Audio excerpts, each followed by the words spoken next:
This is going to be a presentation about North Korea. There will be many MASH jokes. There will also be some photos.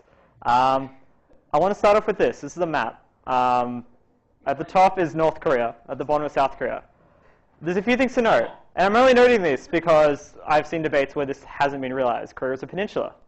Korea does not share a border with Thailand. Korea does share a border with China. North Korea and South Korea share a border with each other. Questions so far? All right, you are now doing better than my first Australs team. Don't. That's Japan. What do you mean, isn't that an old map? Why is it an old map? Because it's not actually at technically the 38th parallel. It is at the 30th parallel. It's most definitely at the 30th parallel. It's not exactly. It was before Korean War, and they fucked it up. Slap him. Slap him. All right, so this map was made before 1952. For anyone keeping track. At the 38th parallel. All right.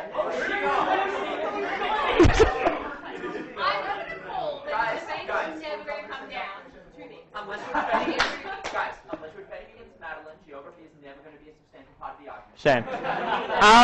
Also worthy of note is the lack of distance between these two cities. Important because they often threaten to blow each other up, but they also don't have missiles that go very far. The takeaway lesson is that they can still do it. Note the lack of similarly to Japan and also to China, but no one's going to blow up China because they're China. Good. History. Korea, as she is being played, has been relatively ethnically and historically unique, somewhat isolated for history up until the point that we start caring about it.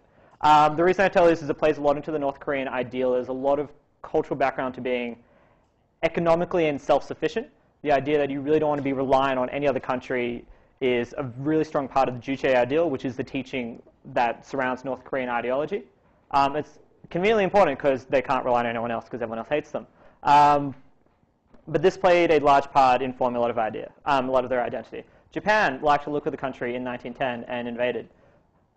They held them until after World War II, at which point everyone came in. You can read what happened.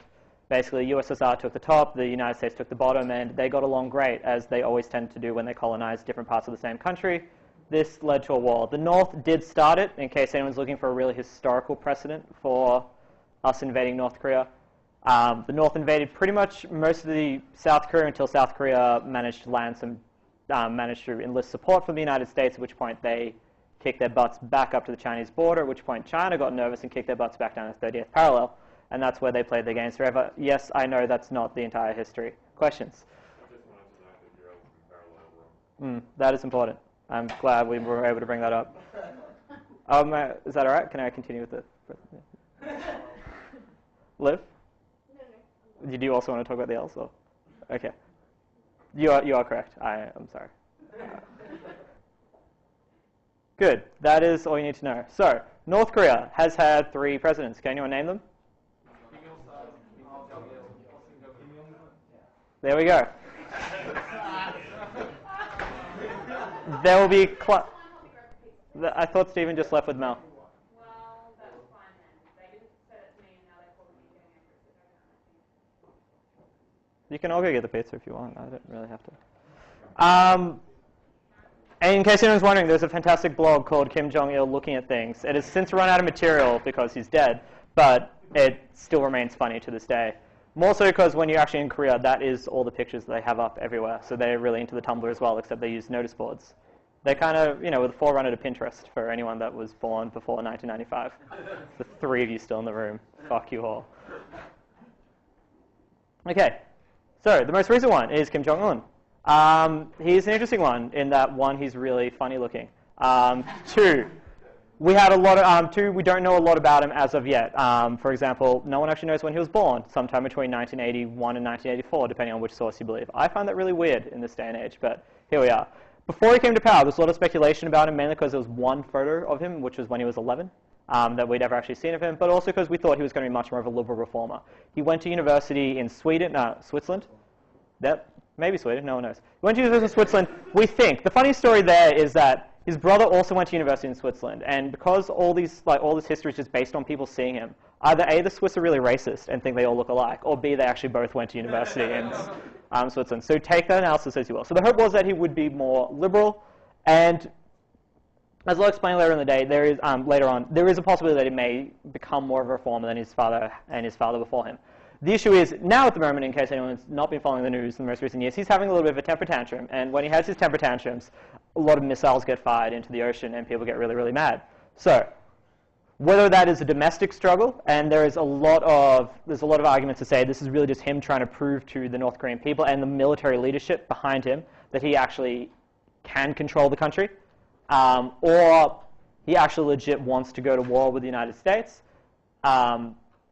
is sort of up for interpretation and may become a debating topic, maybe, because Korea is relevant all the time. Yeah, Beaver? Yeah, so like, just to expand on that, Kim Il-sung is actually like the only one of the three that was ever in the army, and they kind of put up with Kim Jong-il, and now there's some suggestions that they're getting a little bit sick of the idea with Kim Jong-un. Yeah. So like, the power struggle is actually like potentially quite a real thing. Yeah, which is basically the background there. I mean, it's not talked about a lot, mainly because we rely on newspaper analysis a lot, and the newspapers don't really research all that much. So we don't know a lot of what's actually going on within Korea, but there is definitely, as Beavis was saying, a lot of sources believe that this is mainly a domestic thing, and that his all-encompassing grab on power may not be as all-encompassing as we think it is. So that could be a direction to go, and it's an interesting sort of analysis when you talk about how far he actually wants to take everything. So, North Korea today looks like this. My hair does not. So, North Korea comes as no surprise to anyone, not in the best of shapes economically. That people don't get a lot to eat. That's my compelling Monash 4 analysis there. The most recent famine officially was in '93 from memory. That can change, but basically it's characterized for a long time with large-scale famines, large-scale starvation, and people very much dependent on government, and which was in turn dependent on Western food donations to keep their people alive. Priority always went to the military and anyone that wasn't a civilian, as in they were the last people to ever get food. This was bad because you need to feed people or things happen like death. The population itself, of course, and this is preaching the choir, heavily militarized. Most will serve some part in the Korean army. If for no other reason, that's a really good place to get something to eat. But more importantly, the population is starting to change at the moment. There's been a real economic liberalization, and I use that term relative to how Korea used to be, which is not economically liberalized, and a real sort of social media, a real kind of social liberalization as well. So there's started to be a push towards a tolerance within the North Korean government and police force of some free markets. So there's a little bit more of a reliance on a market system from an administrative point of view, purely because this is the most convenient way of actually stopping everyone from starving to death. But this is something where we've actually started to see some informal trading and the black market become a lot more tolerated than it has in the past. We've also seen stuff like DVD players and mobile phones start to play a huge role in North Korea, and this is important because this is where they get a lot of the source of outside news from. South Korean movies, for example, are hugely popular in North Korea. So the takeaway message from a debating point of view is that there is a lot more of awareness of the fact that maybe their country, the way they live their lives isn't how everyone else lives their lives in the rest of the world. So there's an awareness that South Korea is actually a legit country where everyone's doing amazingly well, particularly in comparison to North Korea. There's an awareness that, obviously there is a different life. Interestingly, this has started to change even more because, it's started to change in more recent years. The most recent premier of North Korea, who's, I can't pronounce, but Pak Pong-ju, apologize to all the Korean and, just people that speak languages. So he's been appointed as North Korean premier as distinct from supreme ruler. Now that's interesting because he's got a history as an economic reformer. He most recently lost his job because he brought in reforms such as raising wages and improving conditions for people on farms, because he actually had a lot of tolerance for liberalization of markets. The fact that he's been brought back again shows that the North Korean government is showing a bit more tolerance for these open markets and for opening their economy, at least domestically. So far, his reforms have always been outweighed by political concerns. So his reforms and his relationships with China in particular are always given less precedence than political concerns such as saber rattling, such as military demonstrations. But it's something to take note of, that there is definitely a domestic shift and some recognition that they actually need to liberalize their economy somewhat to be able to continue to survive.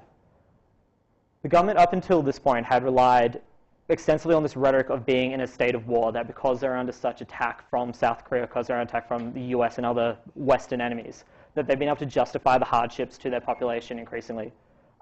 This has become less and less of a possibility because people are now more aware of the outside world, because they've started to allow this tolerance of free markets. So the fact that people are less aware of people aware this rhetoric doesn't hold as much sway, the government actually does need to bring in more and more reforms to keep their population satisfied. It's no longer just convincing them that we need to defeat our enemies, therefore your suffering is okay. It's about convincing them that we can actually continue to feed you as a government, and that's why we're legit as the government. What do you want to do?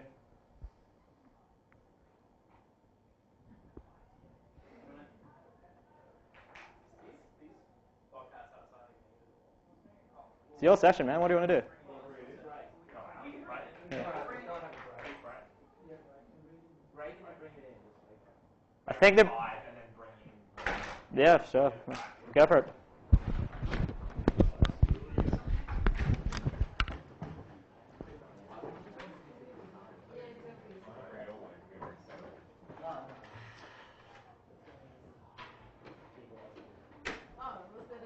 Yeah, it wasn't right. You picked it up. Wasn't that hard? You stop.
just didn't expect things to happen on time.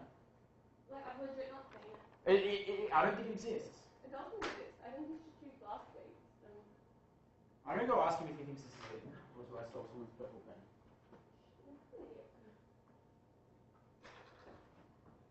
Like, it's not gonna start on time if we can't do the draw.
Beatrice, someone might fill Mel's spot.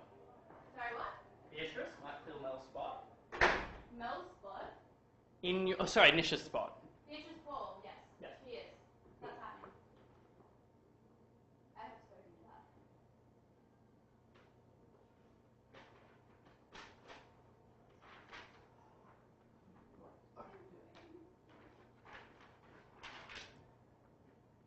I'm setting up a form. Oh, what? A form!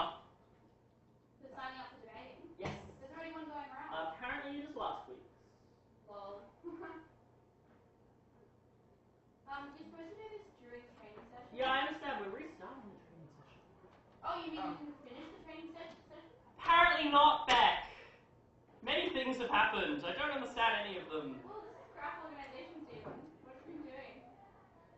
He gave a very engaging and good seminar, and had you been here, you would have also heard it and understood the reasons as to why we went over time. What other seminars are left? Just the rest of this one. Can we put McCann's Edge? I don't know, apparently he's sent a sheet around. No, I'm making a new one. Oh. Very good.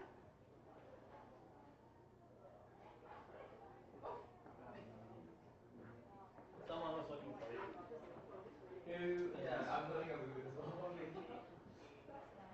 It's my own, it's like Are these the only columns that are required?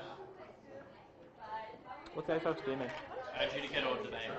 It's going to confuse people. I will explain it. Is this what we do now? What? What? Excuse us. No. You could possibly be wrong. Look, I don't understand how you know who's heading up to something. Oh, where is it? What's the slab, Stephen?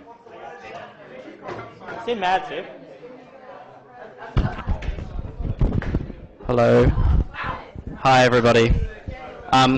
There is a form. Hi. There is... Shut up. There is a form currently sitting next to Wallace. It has 3 columns on it. Because Wallace is filling it out!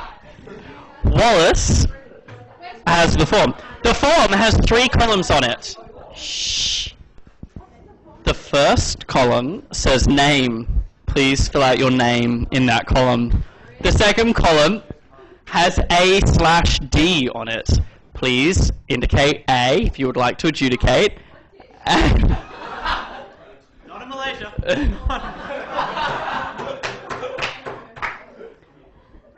Or write D if you would like to debate. If you want the D? The third column is preference. Male. You could have done better.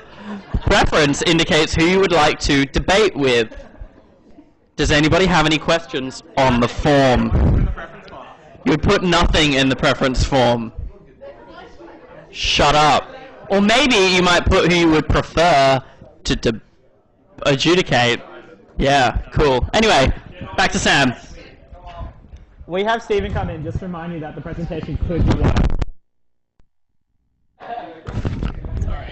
Sorry. Online. Sorry.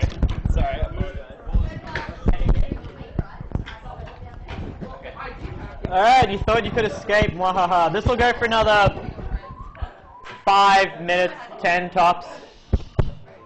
This is Korea today, just in case anyone's wondering what it looked like. They have really friendly posters. They say, love your neighbor, and always respect the South. So, South Korea today.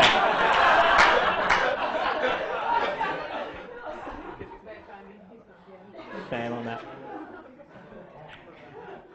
So, South Korea historically came from a bunch of not very democratic, but very friendly to the US rulers, which is nice because they're on our side, but not so nice because they weren't on their people's side.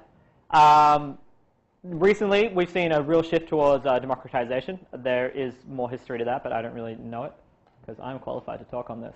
So, there have been 3 different approaches in terms of South Korea's relations to North Korea, or we're going to group them into 3. One has been like a very hardline, fuck you policy. The other one has been a very open policy, and there's also the middle ground, which is what they're doing at the moment. So the hardline policy is relatively self-explanatory. It was the policy of Lee Myung-bak, pronunciations. That was very much no negotiations, absolutely no compromises until North Korea comes to the table and does exactly what we need them to do. We need large-scale concessions.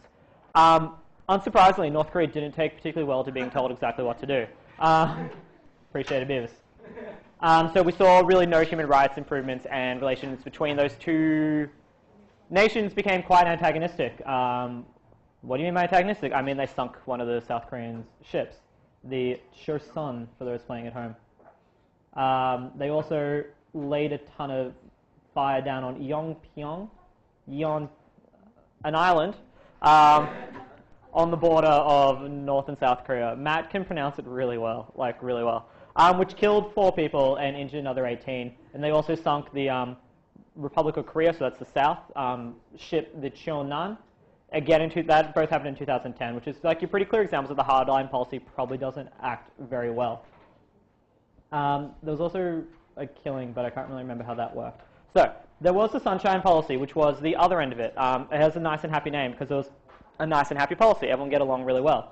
So, that ran from, depending on who you ask, it ran from like 1998 until 2008, which is when Lee Myung-bak was elected and went the hardline policy. Depending on who you ask, there was a really good policy or it was a really bad policy. What it did see, it's just going to keep happening. What it did see is a real warming, as opposed to cooling, of relations between the 2 countries. So we saw for the first time a summit where the South Korean president was actually invited to Pyongyang, which is the capital of North Korea, if you've remembered your map from 2 summits in 2000, 2007, for those playing at home. The establishment of the Kaesong Industrialized Zone, so that's actually a shared industrialized zone between the South and the North, where Southern workers could employ dirt cheap North Korean workers that had the advantage of being able to speak the same language. So, that's a win for democracy. But it's actually a win for democracy because it was the first time the countries worked together. So that saw a real warm relationships, like the most positive dialogue we've seen for a really long time. There is a lot of criticism of this, that North Korea didn't give a lot of real concessions. That while we saw the industrial park open, that while we saw them having some meetings, there was never a real market improvement in the lot. There was never a real market improvement for people on the ground for people in North Korea, or long-term demilitarization of North Korea. So that was your main criticisms of the Sunshine Policy. It's been argued by some, including those that want to bring it back, that the reason the Sunshine Policy didn't get those more advanced concessions is because the policy was never really given a chance to work. It said that the Bush administration from the United States really stymied any sort of effort to allow the Sunshine Policy to go. Arguably, the Sunshine Policy, if you buy that analysis, only really lasted for a year. At the beginning, before Bush came to power, and just after Bush left power. So it depends how much credence you want to give to that. I guess the final takeaway is that while there wasn't any improvement in like the larger scale concessions. There also wasn't any improvement when they took the hardline policy. There was just as much aggression between the two countries. But what you did get is you did get some economic improvements, and you did sort of start to see more of a dialogue. So seeing neither of them give particularly big concessions, but one of them does give you those small concessions, it's very, very arguable that the Sunshine Policy actually was quite successful. If you follow the analysis of free markets leads to free people. So the more economic liberalization, which is what the Sunshine Policy brought, the more likely the North Korea is to chill the fuck out, which is seen by everyone as a good thing. So what's happening at the moment is the most recent president, nope, screw that, Park, yep, the most recent president, President Park, has come to power. And she's pursuing what's referred to as an alignment policy, which is kind of like the best of both worlds. So not quite as... So the Sunshine Policy was really like there would be absolutely no criticism of anything North Korea does, which was seen as really problematic, particularly for like people that had relatives that were like being routinely tortured every day in North Korea, but they were in South Korea. So that was seen as very bad. So there's still some hardline policies, particularly when it comes to like denuclearizing the North, but there's still that economic cooperation that was seen as a success of the Sunshine Policy. So the most recent president is amazing, if for no other reason than her backstory.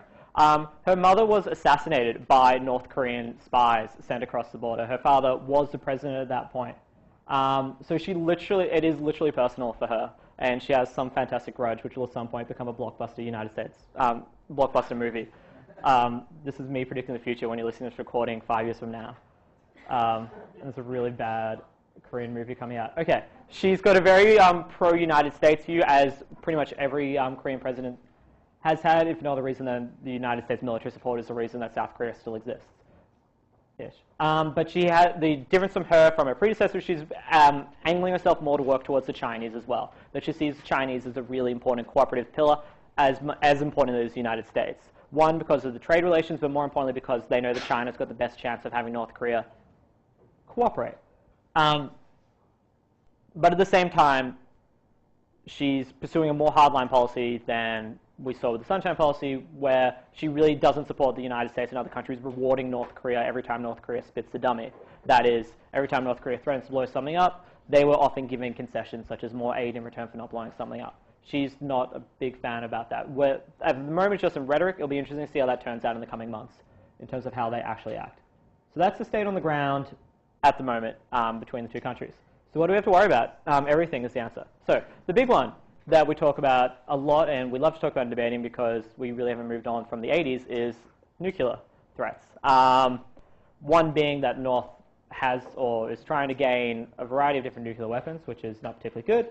And interestingly, the South is also trying to move towards nuclear power, which they say is peaceful. Believe it or not, the North doesn't really like that kind of rhetoric, and it makes it much harder for South Korea to advocate for a nuclear-free peninsula, when at the same time they're bringing uranium for their own peacetime purposes, which is also what the North often says they're doing at the same time. So we have the possibility of these two countries going to war. We're going to talk about in a minute why that's probably unlikely, but it's something to think about. Something we do forget from time to time is the population of North Korea actually has a pretty raw deal, and maybe there's something we should be concerned about at some point. Maybe. We don't really like to think about civilians too much in debating, so we'll just move on. The third one is how you deal with, and this is just like drawing a past off the top, is how you deal with refugees that are coming across from North Korea. We've seen a lot of movement going across the Chinese border, not the Thai border, Monash 6, 2010. We've seen a lot of issues with moving across there. So how China deals with refugees moving across, how the North deals with refugees, and finally how the South deals with those people that will eventually make their way there. And finally how China's actually going to act in these situations. So these are all things to watch out for. We'll talk about some. We won't talk about others. That'll be good. So, as promised, really quickly, will there be a war between the two countries? Probably not, is the real question. We talk a lot about what's the tipping point, what would actually cause South Korea to go to war with North Korea. And I guess your analysis to take away is that South Korea has tolerated a lot of stuff. So it's very hard for a debater to try and push this idea that South Korea is suddenly going to flip out and invade the North or blow up the North. Maybe if they would develop nuclear weapons, possibly. But when you look in the last 3 years where North Korea has literally shelled a South Korean island and killed a lot of people, has literally sunk a North Korean naval vessel, and has literally done, well, as opposed to figuratively, they've killed a lot of South Korean people, and South Korea has been very tolerant. So the idea is that the South Korean people are patient, or at least wary that going to war with their neighbor is going to have devastating consequences for them as much as the other people. So they're being pretty patient. There you go. Foreshadowing. North Korea, will they go to war with the South? That comes a lot down to how much you want to ascribe to Kim Jong-un being a rational actor or not. It's really easy to, Team America style paint him as batshit crazy. That wasn't him, it was his father, but, we'll go with that. Whether or not they'll go, the idea is that the North Koreans have to be aware at some point that they will lose any war that they get into with the South, and they will lose badly. From a debating point of view, whether or not that's a good or a bad thing comes down to how much weight you want to accord to what's going to happen to the North Korean population. And the analysis takeaway there is that the North Korean population will devastatingly suffer in the event of any sort of war there, because at the moment, their access to electricity, their access to food is at a best case scenario at best. In the event that there is ever a war, there will be inevitably mass famine, mass starvation for that population. You will lose millions of North Korean civilians, even if they are nowhere near the front or they're nowhere near where that conflict goes, just because those resources will be inevitably diverted. So that's something to keep in mind. That's something that gets forgotten a lot when we're talking about our analysis there. So will there be a war? Most likely not. They pursue a policy that a lot of you pursued in high school, which is they now go everything but. So there was a lot of tit for tat between the two countries, particularly North Korea being particularly antagonistic, the South being somewhat tolerant, but how long can you poke the bear, etc., etc. This is going now. There will not be a war. There will be other things instead.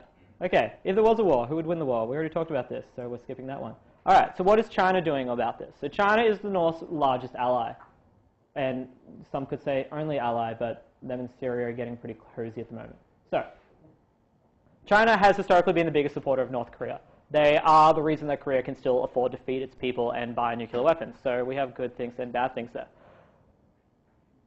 This has started to change somewhat. China has started to be less supportive and more willing to use their very large influence they have over North Korea to rein them in. Conceivably, China could pretty much get North Korea to do almost anything at once. I don't have time to go into more in-depth analysis about that. But the idea is that because they're the largest provider of trade, because they're the only real military supplier of hardware, any sort of ally there, that they have this huge amount of control. So a lot of debates will come down to how do we get China to make North Korea do what we want North Korea to do. They are, the West's inroad into China there. Yeah. How much weight do you put behind this idea that perhaps the Chinese do not want a single-state solution for fear of having a united Korea? There's definitely somebody who said that China, while at the same time, so China sort of runs this balancing act where they don't want North Korea, obviously, to go to war and blow a lot of stuff because they don't want a war on their doorstep. At the same time, you're absolutely right. They don't want a pro-US democracy breaking out on their doorstep either. So China will continue, it's likely China will allow North Korea to continue sort of doing what they're doing at the moment. But it's also the same because they don't want this, they have an interest in keeping that state alive because they want an ally and obviously they don't want an enemy. But at the same time, they're going to rein them in from doing anything too extreme, again, because that'll bring war and other hardship. So interestingly, China has started to really rein in North Korea most recently. We've seen them shut down foreign accounts that are held by North Korean nationals and the North Korean military within China at the moment. We've seen trade die down, and the interesting correlation here is that trade tends to die down now whenever North Korea gets a little bit too ballsy and starts rattling their saber a little bit too much. So the recent months, the beginning of this year, when North Korean rhetoric was at its height, Chinese exports to North Korea plummeted. So China is starting to use some of that economic clout more visibly than they have in the past to really sort of bring in North Korea. It's particularly important because because the North is dependent, as we discussed, and that. Never mind that one. Finally, the idea is that Chinese public opinion is starting to shift. That they're becoming less and less tolerant, or more accurately, there is definitely elements of the Chinese community starting to question more and more why we have to be so closely aligned to what is a pretty unsavory dictatorship. And why do we have to continue to support them? So it's becoming less and less justifiable for the Chinese politicians, to the extent that they listen to the populace, to continue a carte blanche support of Pyongyang. And we've even seen remarks from the Chinese president saying that we don't appreciate our foreign affairs being dictated by someone acting what is often seen as quite erratically. They don't like regional instability in any situation, and they're particularly not going to tolerate it from someone that's notionally their ally and someone that's so dependent on them. So it's likely you're going to see China being more interventionist in controlling how North Korea acts at the moment. At the same time, they're never going to let North Korea fail because they don't want a war. One, because they don't want that instability. Two, they don't want to deal with an inevitable refugee crisis coming across their border. And three, because they don't want that US influence or any reason for the US to have a justification for having more influence in the region. So North Korea sort of has to walk this tightrope. North Korea has to walk this tightrope between appeasing appeasing China to the extent that they don't cut them off. But the only way they can, while also not appeasing South Korea. But I guess the take-home message is that every time the North does something that annoys the West, they become more dependent on China, and every time they annoy the West, China becomes less likely to support the North. So that's sort of the takeaway message, and that's the balancing act that they have to consider at the moment. So how do we influence them? The foot photos sort of make sense, but not really. Okay. The six-party talks is a phrase that we hear thrown around a lot. It does actually mean exactly what it says it is, so I don't know why I refer to it as a phrase. So, six-party talks is talks between the United States, Russia, the Republic of Korea, and the Democratic People's Republic of Korea. Which one's North Korea, out of interest? As a hint, if it has Democratic in the name, it is most certainly not. Japan and China, the People's Republic of China, following on from my previous point there. So, six-party talks have been ongoing negotiations that have stalled and not stalled for a period of time that I've not written down. They have been hampered for a variety of reasons. One being that China and the United States often don't have aligned interests, so it makes it very hard to negotiate with a country when they're both wanting different concessions. That has slowed down the talks somewhat, so you're not getting a united front against Korea. The US has been very resistant to any sort of bilateral negotiations, so they really want to focus on that six-party talks, which makes it a lot harder because it's really hard to get all six parties to sit down at the table. And the fact that North Korea can be particularly unpredictable. Criticism of the six-party talks has been that North Korea has been very adept at playing these talks to get what they want and then backing away from their promises with no real sanctions. So they will promise to decommission a nuclear site or stop using certain missiles in return for food aid. At the point that food aid is delivered, they will then wait 6 months and then start reopening or recommissioning those plants. And they sort of play this game of cat and mouse for a long time, with which makes the six-party talks, one, seem kind of useless, two, at worst, seem almost appeasing of the North Korean government. But on the flip side, you have limited choices if you're not prepared to take military action against North Korea when you want to stop them literally building things that will kill many people. So, the six-party talks, I guess the takeaway message is they're never going to lead to an elimination of nuclear weapons or elimination of North Korea as a state, obviously. What they can do is act really effectively as a control on what they're doing on a day-to-day basis. Whether or not that's a long-term solution, the answer is probably not, but it may be the best solution you have at the moment from a debating point of view. So, sanctions in terms of a unilateral perspective have worked to a certain extent. The United Nations Security Council has been imposing increased sanctions again and again. They're starting to say that they're working, so the fact the United Nations thinks something's working obviously means it's working. But there has been some research to show that the sanctions that have been imposed by the United Nations have actually seen a decrease or at least slowed down the North's building of nuclear weapons. One, because they can't get the cash. Two, because maybe it's acting as a diplomatic disincentive. As becoming more effectively at targeting other countries, and sanctions do work because of the technology required in building this nuclear material, that when they can target people in the Congo, where they can target people in Eastern Europe, the sanctions have been much more effective at stopping the North from getting the technology they need at the speed they're doing. And because it needs such specialized materials, that can actually be quite effective in these scenarios. For those playing at home, Security Council has imposed another set of sanctions in February in response to the latest saber rattling, to use the phrase that everyone seems to use. Whether or not that's being effective, it's a little bit too early to tell at this point. Your other solutions are sort of your stock standard debating, and I don't really have in-depth analysis to provide you at this point in time. So whether or not we can blow up everything the North has, maybe. Will they rebuild? Possibly. Will that lead to other consequences? Almost definitely. So the idea of a military solution is somewhat limited to an extent. Your final solution is really getting China to get North Korea to cool their shit. And that is generally the avenue we're going now. So you're really looking at sanctions, your six-party talks, or your China. The reason I have that picture there is because that was the box of food aid that was under the tourist bus that we were traveling on. So the aid always gets to the people that needs it. That is a foot, because it's under the seat. A human foot. That was also on the bus. So that is Korea as it was played in very short and unspecific detail. Questions? Any spelling mistakes? No. Thought it was wise. Thank you for continuing to sit here. There will be debating now.